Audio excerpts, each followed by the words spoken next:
Can everybody hear me?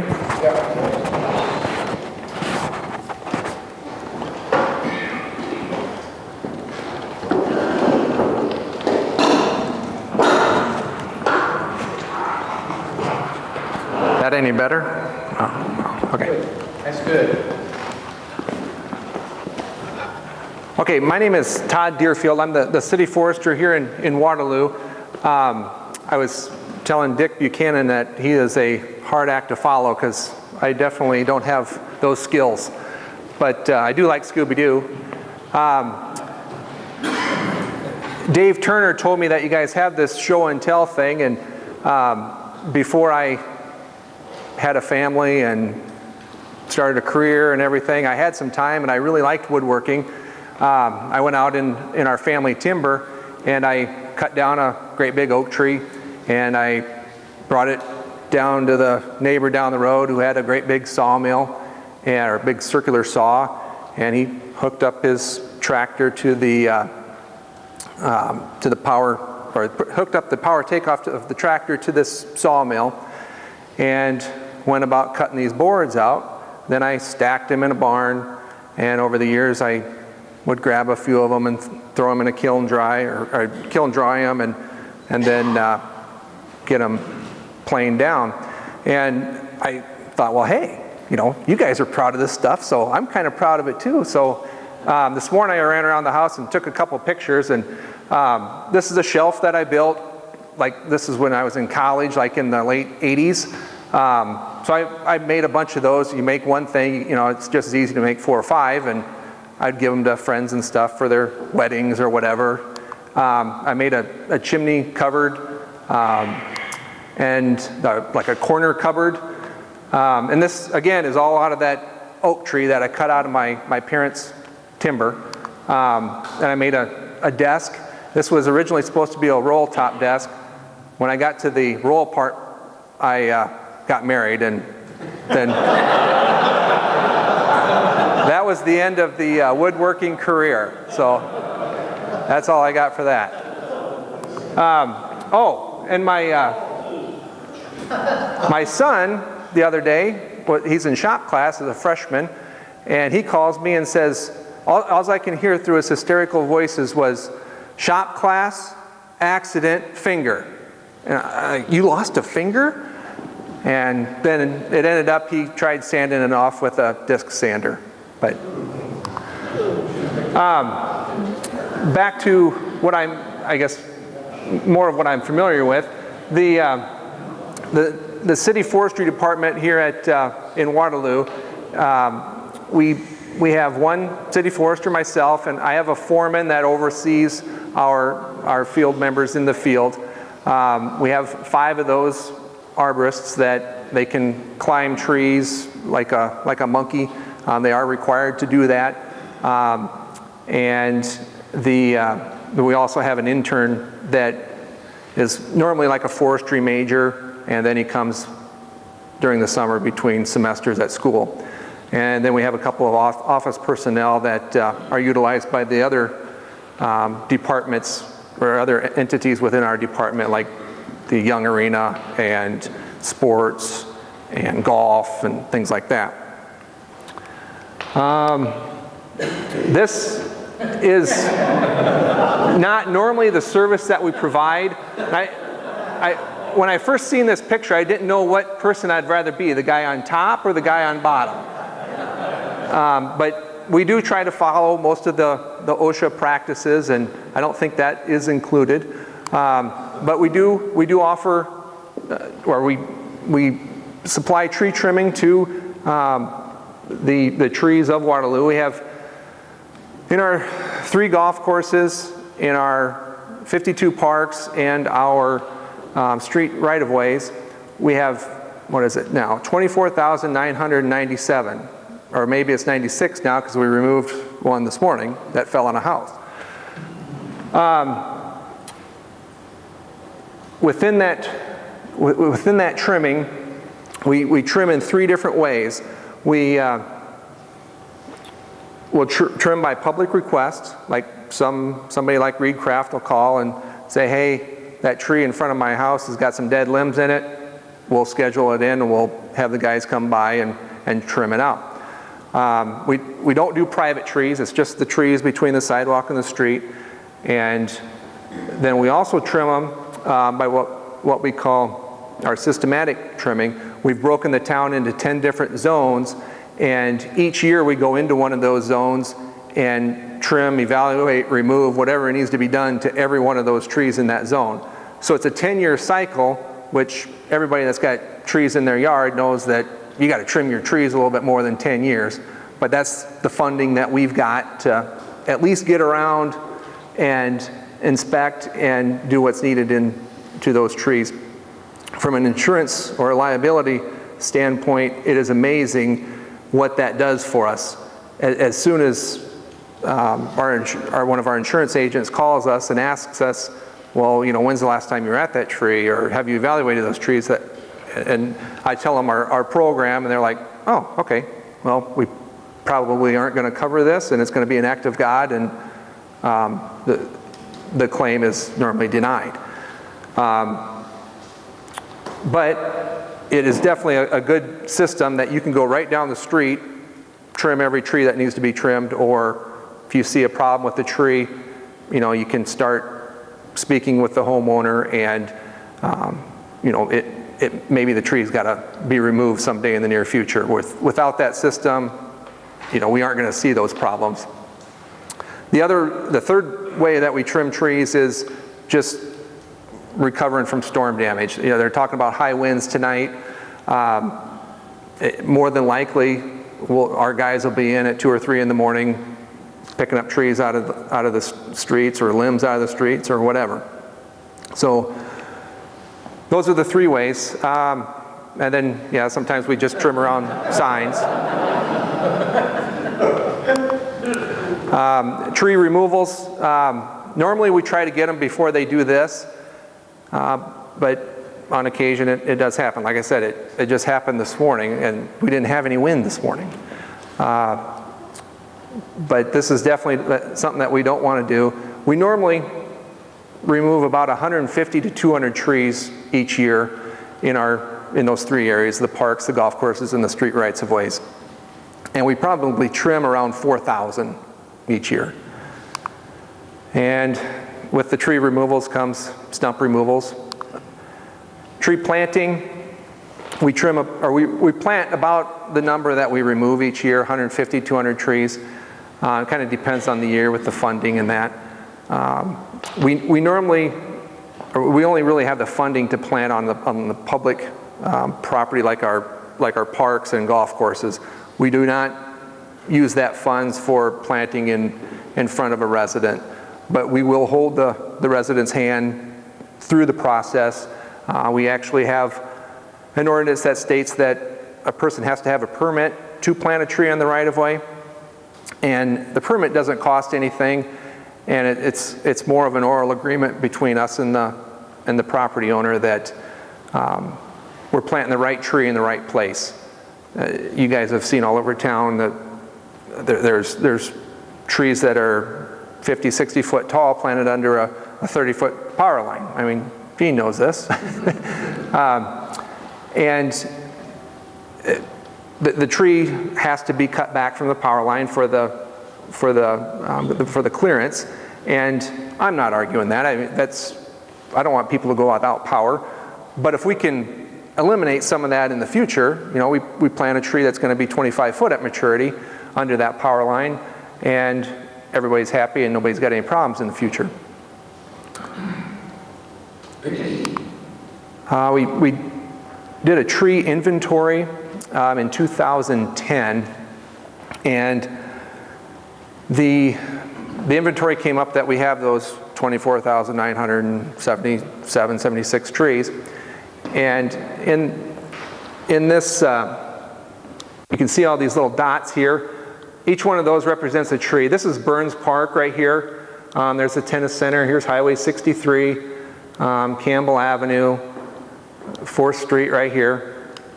Let's see, that's King Bard Boulevard. You see the trees in the middle of the road there.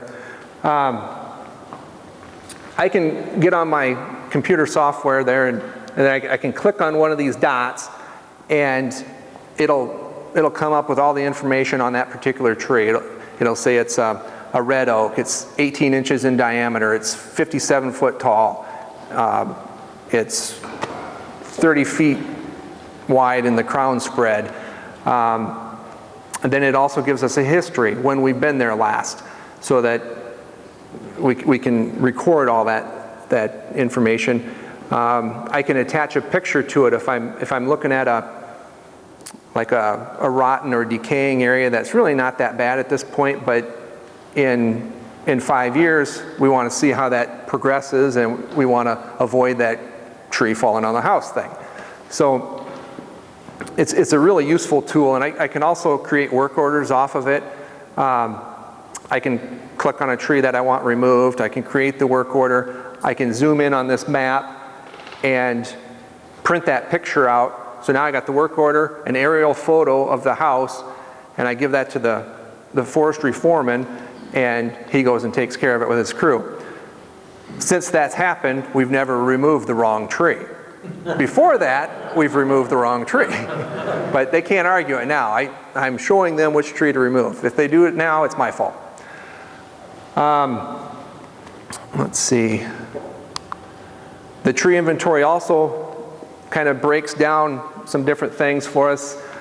We've got 18% of our forest population in Waterloo is ash. And so that's what is it now, 4,399 ash trees. Notice the maple are pretty high percentage. Elm is down there. Spruce is 5%. Crabapple 6%. Oak is 8%. Hackberry 7%. When you consider the ash, that becomes a problem because of this critter. Anybody know what this is? You guys are on it. This little fella is not very big, but the larva stage of that critter is pretty deadly. This is my daughter Ashley guarding our ash in our timber. She says nobody's going to kill this ash, so she's our watchdog, but I don't think she's going to stop the emerald ash borer.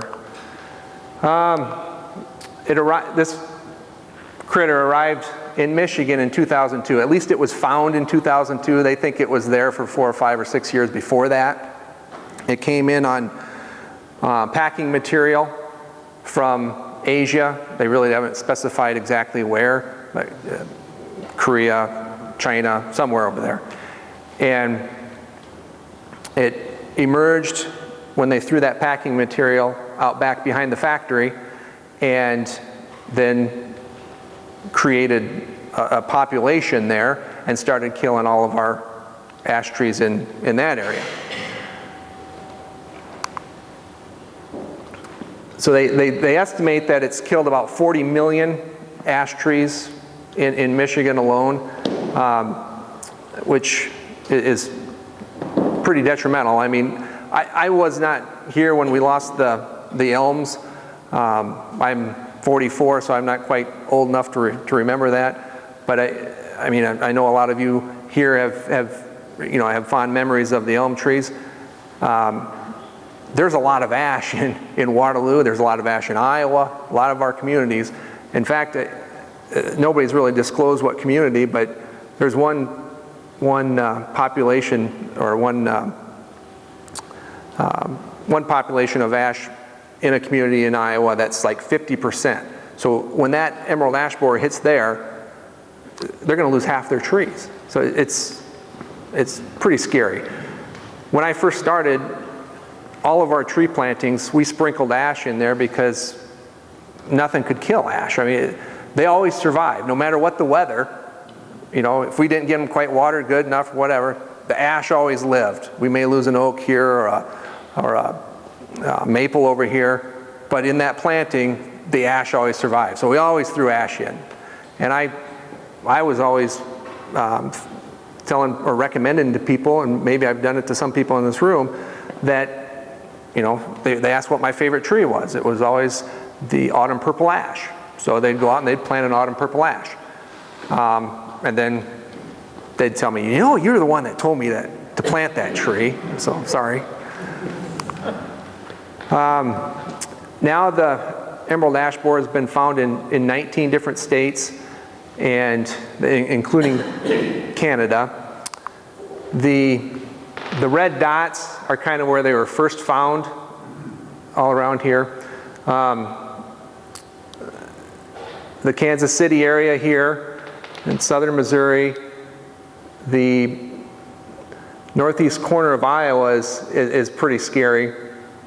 They originally found it just along the Mississippi River near Victory, Wisconsin, and on an island that's owned by the Corps of Engineers on the Iowa side of the main channel, which is considered Iowa.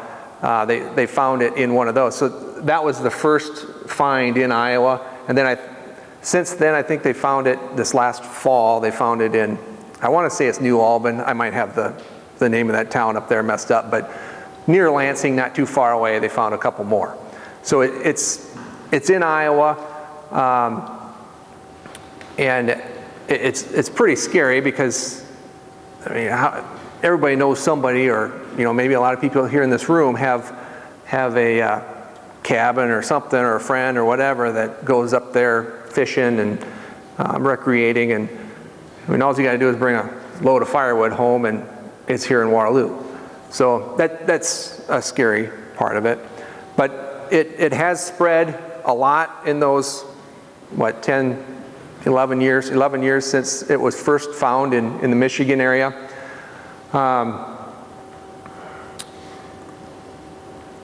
One thing that, you guys are kind of wood products people, the Louisville bat, the Louisville Sluggers.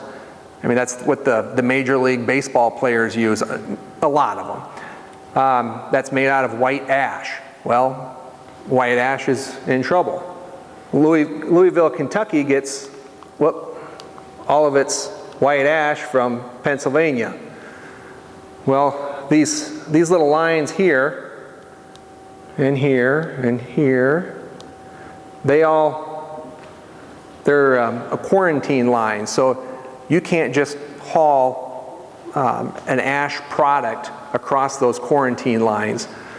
So if we wanted to haul an ash log from Prairie du Chien, or even from another town up there in Alameda County in Iowa, down to Waterloo, we would be breaking a federal law because there's a quarantine there. Now there are ways around that.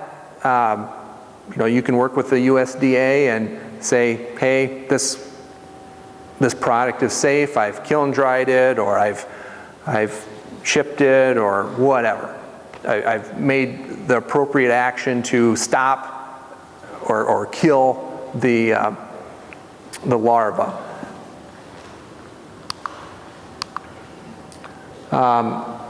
All sizes of ash are vulnerable. All species of ash are vulnerable. No matter how big or small, or what flavor of ash, it can be killed by this critter. The larvae of the insect, they feed under the bark. So right underneath the bark is the only real living tissue of a tree. That's where the there you go. All the circulation. Yep. There's vessels just right underneath the bark, and it's the phloem tissue, and that's what, you know, all of the water comes up the tree, and the food from the leaves comes down the tree, and basically everything's living just underneath that bark, and that's where the little critter is boring around and killing. The symptoms include the top dieback, branching from the base of the tree. You'll see increased woodpecker damage, these D-shaped exit holes made by the adults, and I'll kind of show some pictures of those. Here's the serpentine path of here's the critter right here, this little larva stage of the emerald ash borer, and the adult lays the egg right on the bark, and then the egg hatches and the larva will bore inside the bark, just inside that living tissue area, and then start making this serpentine path here. There's really no other critter that makes quite that path. So if you see the bark is pulled off and you see something like this, it's a pretty good indication that there's emerald ash borer there. The top dieback, obviously trees can just be dying from other reasons, but this is a common sight because the adult, they'll start at the top and they'll lay their eggs up here, and you probably won't even notice the critter in the tree for a few years until you start seeing something like this. And then, as you can imagine, if you cut a tree off wherever you cut it off, it's going to sprout up from either the roots or from the trunk. Well, if this is all killed by the larva, the rootstock's going to keep throwing adventitious shoots like this up all the time. So you're going to see some of that on your declining trees. And then when the adults, they emerge like late May to mid-June, so right about now, they create this D-shaped hole. Now there's a native borer that attacks ash trees that also leaves a D-shaped hole. So that's just one of the indicators that help diagnose it, but it is useful. There's all sorts of impacts that the emerald ash borer are going to have on our landscape. We're going to lose property values when they're in our yards and such. You're going to lose, just like if you lose any tree, you're going to lose your increased, you're going to increase your heating and cooling costs. You're going to have increased stormwater runoff, which is a big deal anymore. Ash can be dangerous as a declining tree when it starts dropping limbs and such as a dead tree. Cost of the tree and stump removal, that stuff's just not free. Cost of tree replacement, and in our case, as we've got this increased volume of work, our services to other areas of the city are not going to be as abundant. There was a city in Michigan that I was talking to the public works director there. They're really about the same size as Waterloo, and he said when they found it there, every ash tree in their town was dead within 4 years. So do the math here. I've told you we've got around 4,400 ash trees. We remove about 150 to 200 trees per year, and that, if we were to do it right, we'd be removing about 500 or 600 trees. That's all we can keep up with. So in 4 years, we're removing maybe 800 trees, maybe, where there's going to be 4,400 dead trees. So there's a gap there that we're going to have to figure out how to provide the service to remove, possibly treat with a chemical to prolong that. We've been developing a readiness plan for Waterloo, and this plan isn't necessarily official. We're working on it right now. We'll be bringing it to the council at some point. However, we have started on some of it. We've revised part of our ordinance in 2007. We do not allow ash trees to be planted in the right-of-way in front of a residence. We developed that tree inventory in 2010. That shows us exactly where all of our ash trees are and what condition they're in and what size they are. We've we have started this, an ash tree population reduction. We're looking at ways to reduce our ash population so that when it does get here, we don't have those 4,400 trees. We've got far less. Maybe it'll be a little bit more manageable. We don't want to eliminate our ash, but there's ash out there that could possibly be removed. There's some that are in poor condition. You know, that if it wasn't, well, we remove trees for 3 reasons. Number 1, if they're dead. Number 2, if they're structurally unsound. And number 3, if there's a disease or insect that's harming that tree, that's going to be harming other trees in town, just to eliminate that disease or insect. Now, normally when Reed Craft would call me and say, hey, I want this damn tree removed out in front of my yard. It's causing me great pains every fall because it drops its leaves. Well, you know, it's what happens, Reed. You know, I'm sorry. You know, it's one of those things. It doesn't meet our criteria. And I can come help you rake, maybe. I don't know. But now, if that ash tree is in front of Reed's house, I'll say, gosh, Reed, you know, it's in pretty good condition. But, you know, don't really meet our criteria, but it's an ash tree. We're looking at ways to reduce our ash population. What do you think if we work it into our schedule some point? We aren't going to drop everything and do it today, but we'll work it in, and when we're in the neighborhood or something, we'll remove that tree. Okay, now we're down to 4,398. So, you know, little bit by little. 5 or 6 years ago, I started at, well, no, maybe it's about 10 years ago now. I started at 5,300. So we're getting down there a little bit. We do have an ash tree in the park. Oh, Lord. I picked the wrong guy. You live in Cedar Falls now, don't you? Well, I guess we're going to talk later. We also remove ash trees that are in poor locations. For instance, again, if it's under a power line, or you know, it's in edge of intersection where it makes it hard to see. There you go. There's just a lot of different location problems. Normally we won't remove that tree, but you know, that's just going to benefit this area if we remove it, and it's an ash. Okay, well, let's take it out. The public request thing, that is kind of about with Reed. Advantageous removals. Now, everybody's been to the Waterloo Airport. All along Airport Boulevard, those are all ash trees. What's going to happen when emerald ash borer comes?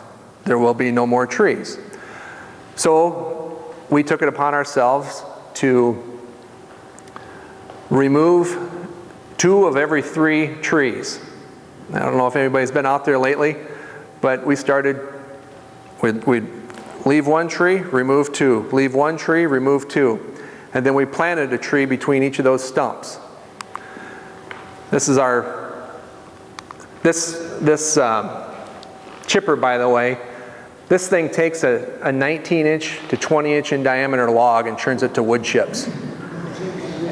And then this little thing right here is a winch with a 100-foot rope on it. This whole machine is like, it's like having 3 or 4 more employees. It's amazing. But we eat up a lot of wood, so we got to run to the dump a lot. But this log loader, then we take that log, and all of our firewood sized logs like this, something like this could actually go through that wood chipper, but we realized that wood for firewood is a hot commodity, and we bring all of our firewood sized logs down to where Wiseman Steel used to be. It'd be the east end of Falls Avenue, and it's available to the public there for firewood. They got to cut it up. We don't cut it, other than that log form. Do you have any logs that are suitable for recycling with lumber? We'll get to that. So this is kind of what it looked like after we removed every 2 trees, and then we left the third. As we were doing this, we had a contractor that we got some grant funds to drop a tree right between those 2 stumps. Now the stumps got removed yesterday, so it should be just big tree, small tree, big tree, small tree, all the way down. And we broke up the variety a little bit. It's kind of cool to have a monoculture of trees, you know, one variety, but that's not the name of the game anymore. They're preaching diversity, because what's going to happen when something comes in and kills that same tree, you're not going to have anything. So we put in 4 or 5 different types of species out there.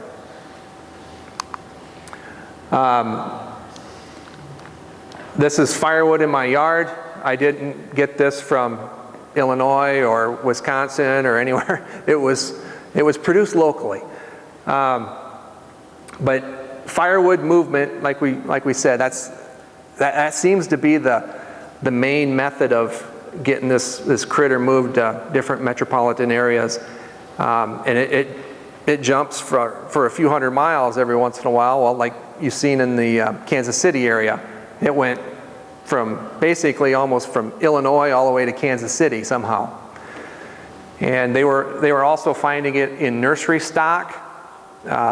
People were sending ash trees in nurseries from Michigan all over the United States, and that nursery stock had emerald ash borer in it, and now that area had emerald ash borer infesting it. So people have done a lot of chasing of these things, and now I think that there's a new state law in Iowa that states that if you sell firewood, you have to provide, and I may not get this right, but you have to provide the location where that firewood was produced or taken, and all of your information, and give it in a written form to that customer.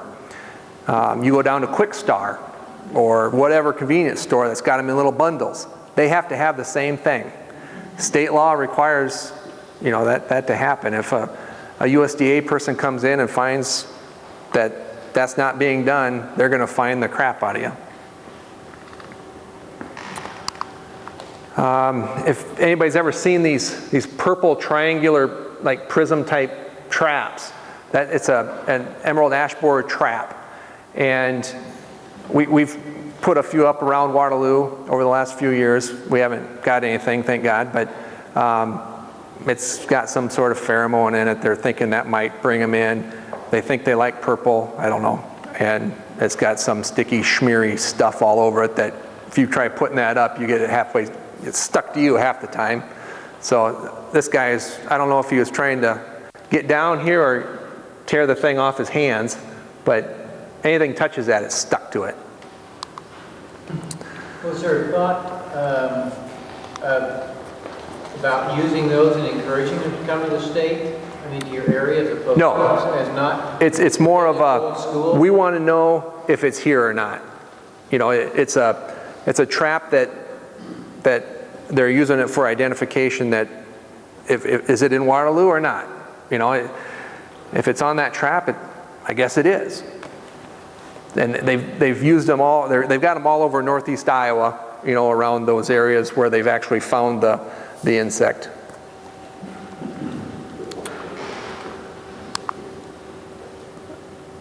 Currently, for our wood disposal, like we're showing at the airport, we chip a lot of that debris, and like I said, we can chip up to 19 inches. The chips are then brought out to our waste management department out on Easton Avenue, and they will use it as, they create compost out of it, basically. I don't know the science of that, but they put it in windrows and they turn it, and it turns into compost. The chips are also available to the public in like we got a pile behind Burns Park in our lot back there, and at Waste Management there's a pile out there. Anybody can have as much as they want. sometimes a property owner will come out and say, hey, can I have those wood chips in the back of your truck? And okay, well, you guys seen that, one of our trucks, it has 14 cubic yards of wood chips. And, oh yeah, just dump it in my driveway. So we dump that in the driveway, and they're like, I don't need that much, you know. But it is something that we need to get rid of, and if people want it, we get rid of it. But we don't make special trips all around town with it. I guess I shouldn't say that exactly, because like the schools will want a dump truck load or something for around the schools. When we're working in that area, we'll dump a load there. But I don't want my guys running back and forth all around town just to fulfill an order.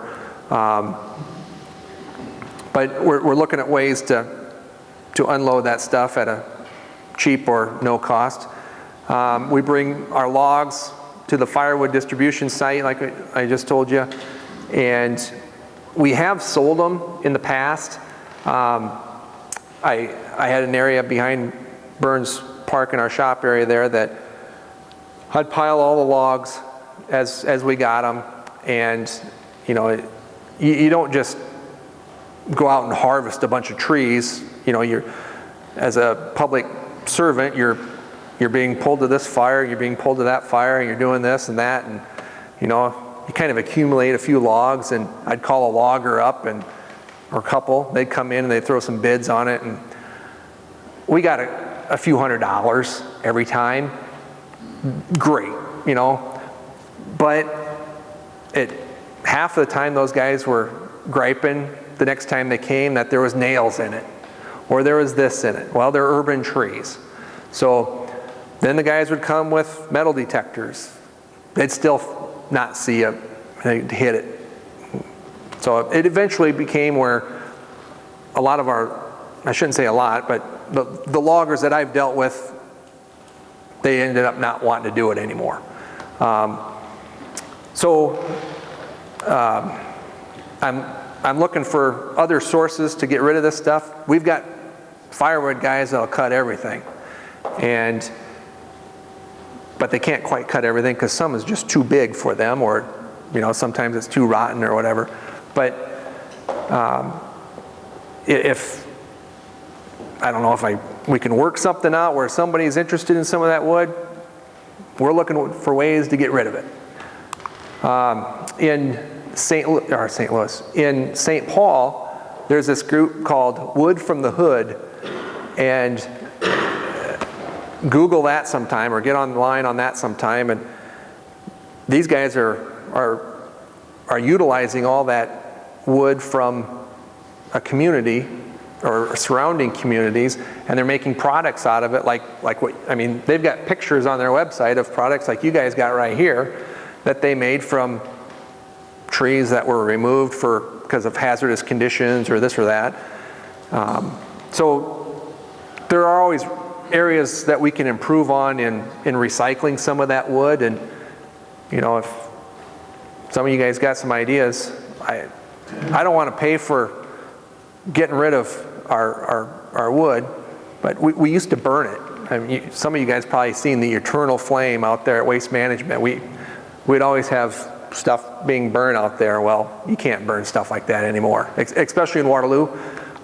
Maybe out on the back 80 in the county and the farms you can, but not in a community like ours. And those are some ash trees in Burns Park. Those are the autumn purple ash that I was recommending to everybody, but they're kind of cool.